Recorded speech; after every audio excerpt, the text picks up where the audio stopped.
आप सभी को हरितालिका तीज की बहुत बहुत शुभकामनाएं। माता गौरा की कृपा हम सभी पर सदैव बनी रहे, इसी मंगल कामना के साथ आज के इस वीडियो में मैं आप सभी को हरितालिका तीज व्रत की बहुत ही सरल पूजा विधि दिखाने वाली हूँ। भाद्रपद मास यानी भादों के महीने के शुक्ल पक्ष की तृतीय तिथि को हरितालिका तीज का त्योहार मनाया जाता है। इस दिन सुहागिन महिलाएं अपने सौभाग्य को अखंड रखने के लिए और कुंवारी कन्याएं अच्छे घर वर को पाने के लिए व्रत रखती हैं। इस दिन माता पार्वती के साथ साथ शिव जी और गणेश जी अर्थात पूरे शिव परिवार का पूजन किया जाता है। तो देखिए, वैसे तो हरितालिका तीज व्रत पूजन में काली मिट्टी और रेत से शिव परिवार को बनाकर उसका पूजन मुख्य रूप से किया जाता है। लेकिन अगर आपके पास किसी भी कारण से समय की कमी है, समय का अभाव है, तो आप देखिए फोटो में भी इसका पूजन कर सकते हैं। तो यहाँ पर देखिए, पूजा के लिए हमने चौकी लगा ली है। चौकी के ऊपर लाल और पीले रंग का वस्त्र बिछा लिया है और अच्छे प्रकार से आप 16 श्रृंगार कर लें, क्योंकि मेनली ये पूजन सुहाग के लिए किया जाता है। तो अच्छे प्रकार से सज सवर के आप इस पूजन को करें। और देखिए, इस पूजन को प्रदोष काल में किया जाता है। तो शाम के समय हम इस तरह से चौकी लगा लेंगे और चौकी पर देखिए गंगा जल का छींटा हम दे देंगे। अब इसके बाद आपको देखिए अक्षतों का आसन देना है, आप फूलों का भी दे सकते हैं।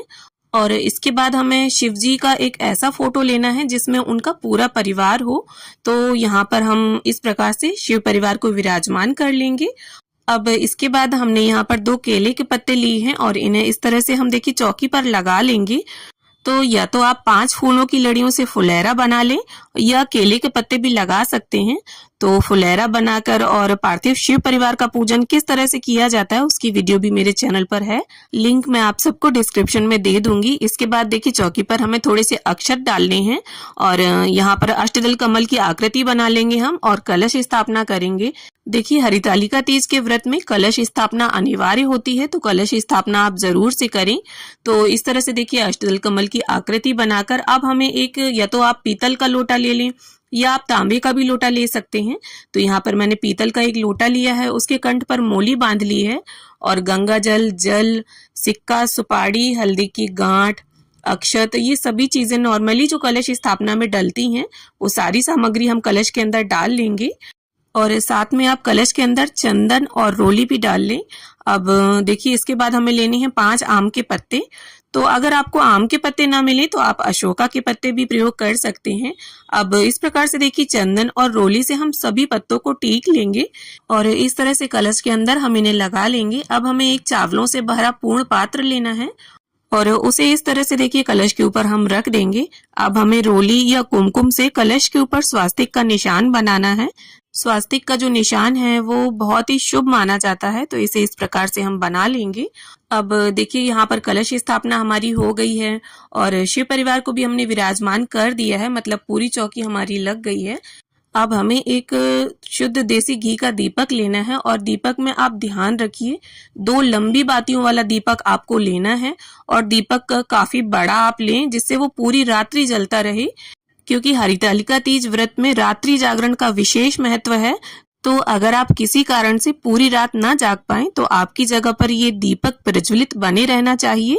तो इस प्रकार से अब हम दीपक को प्रज्वलित कर लेंगे और यहाँ पर धूप भी हमने रख ली है और थोड़ा सा गंगा जल और फूल की सहायता से स्नान की भावना से हम सभी को छींटा दे देंगे।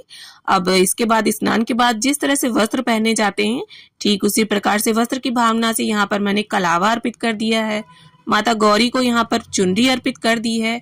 अब इसके बाद गणपति जी का, माता गौरी का, शिव जी का, कार्तिकेय जी का और शिव जी का जो वाहन है नंदी महाराज और माता गौरी का जो वाहन है सिंह, सभी को हम टीका कर लेंगे। साथ साथ दीप देव का भी पूजन कर लेंगे। तो जब माता पार्वती शिव जी को पति रूप में पाने के लिए वन में तप कर रही थी, उस समय उनकी सखियों ने उन्हें अगवा कर लिया था। इस कारण से इस व्रत को हरितालिका कहा गया है। हरत मतलब अपहरण करना और तालिका मतलब सखी। तो यहाँ पर अब देखिए थोड़े से हल्दी पाउडर में गंगा जल डालकर हम यहाँ इसको पेस्ट जैसा बना लेंगे और इसे माता पार्वती के हाथों में लगा देंगे। अब इसके बाद हम कुछ बेलपत्र ले लेंगे और बेलपत्र पर आप चंदन से ऐसे ही टीक लें या इसके ऊपर आप अपनी मनोकामना भी लिखकर शिव जी को अर्पित कर सकते हैं।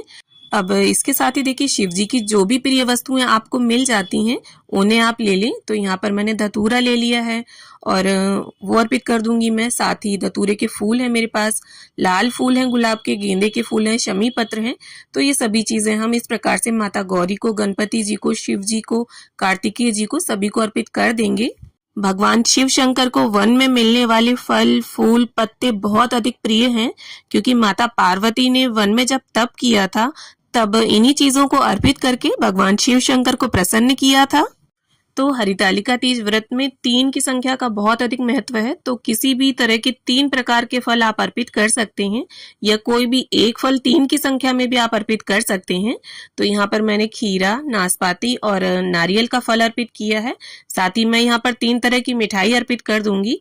इसके साथ ही जो भी आपने घर में पकवान बनाए हो वो भी अर्पित करें। अब इसके साथ ही माता पार्वती को यहाँ पर हम 16 श्रृंगार समर्पित कर देंगे।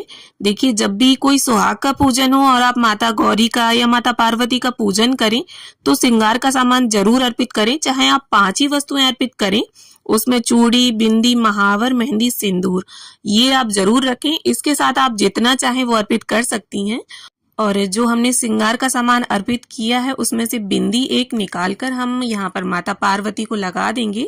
देखिए, माता पार्वती, माता गौरा एक ही हैं। अब इसके साथ ही सीधे हाथ में पुष्प या अक्षत लेकर हम हरितालिका तीज व्रत की कथा पढ़ लेंगे। तो देखिए, हरितालिका तीज व्रत, जिसे गौरी तृतीया व्रत भी कहते हैं, ये एक ऐसा व्रत है जो आजीवन रखा जाता है, कभी भी छोड़ा नहीं जा सकता और पूरे दिन निर्जल निराहार रहकर इस व्रत को किया जाता है।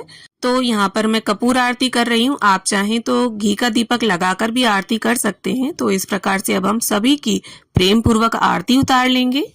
तो देखिए, कलश के ऊपर का दीपक अगर पूरी रात्रि अखंड जलता रहता है तो इससे जो हमें रात्रि जागरण का फल है वो पूरा पूरा प्राप्त होता है। अब आरती संपन्न करने के बाद सीधे हाथ में थोड़ा सा जल लेकर आप इस तरह से 3 बार फिरा दें पूरी चौकी के आसपास और हाथ जोड़कर भगवान शिव शंकर से और माता पार्वती से पूजा में रही कमियों के लिए क्षमा याचना कर लेंगे और ऐसी प्रार्थना कर लेंगे कि माता गौरा हमारे सुहाग को अखंड रखें और अपना आशीष, अपनी कृपा हम पर और हमारे परिवार पर सदैव बनाए रखें। अब देखिए, आपकी शादी का जो भी सिंदूरा हो, मतलब जो भी सिंदूर दानी हो जो आपके चढ़ाई में चढ़ी हो, उसमें आपको नया सिंदूर भरना है, जूठा सिंदूर नहीं होना चाहिए। और इस तरह से 5 बार माता गौरी को हम इसे अर्पित कर देंगे और 5 बार मतलब जितनी बार आप अर्पित करें उतनी ही बार हमें इसे अपनी मांग में सजाना होता है। जैसे इस प्रकार से हमने 5 बार अर्पित कर दिया, अब 5 बारी माता गौरा से हम इसे लेकर अपनी मांग में सजा लेंगे। इसे सुहाग लेने की विधि बोलते हैं। तो इस तरह से पूजा के बाद आपको माता गौरा से सुहाग जरूर लेना है। तो इस तरह से हरितालिका तीज व्रत में प्रदोष काल का जो मुख्य पूजन है वो हमारा संपन्न होता है। तो हरितालिका तीज व्रत पूजा की ये सरल सी विधि आप सभी को कैसी लगी कमेंट करके जरूर बताइएगा। और अगर वीडियो अच्छी लगी हो तो इसे लाइक करिएगा, शेयर करिएगा और मेरे साथ जुड़े रहने के लिए मेरे चैनल ज्ञान अनुसार को सब्सक्राइब जरूर कर लीजिए। तो मिलती हूँ आप सभी से एक नए वीडियो के साथ। तब तक के लिए ओम नमः शिवाय। जय हो माता पार्वती की।